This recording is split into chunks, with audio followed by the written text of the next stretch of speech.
এই তো এই তো আবার চাটাচাটি শুরু হয়ে গেছে না? অবশ্যই পয়লা বৈশাখে তারেক রহমানের হযরত উপাধি দেওয়া হোক। তারেক রহমানের চাটাচাটি করা লাগবে। এই দেশ সুন্দরভাবে এই চাড়াচাড়িতেই তো খাইলে দেশটা নাকি? চাড়াচাড়ি করাই লাগবে। হ্যাঁ, এই চাড়াচাড়ি না করলে মোর বই তো কষ্ট, একটু আইট করে বই।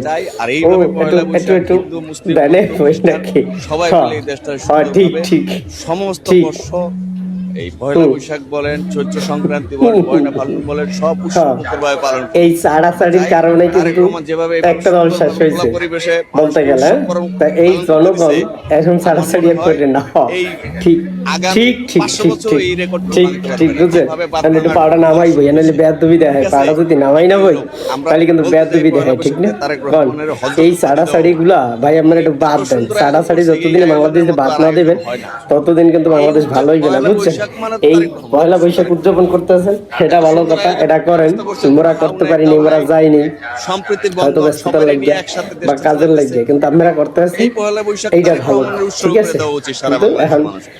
কারেন্টও নাই, কারেন্ট গেছে গিয়া। তো যাই হোক, এগুলা বাদ দেন। এগুলা যখন বাদ দেবেন তখন কিন্তু বাংলাদেশ ভালো চলবে, এছাড়া কিন্তু চলবে না, ঠিক আছে?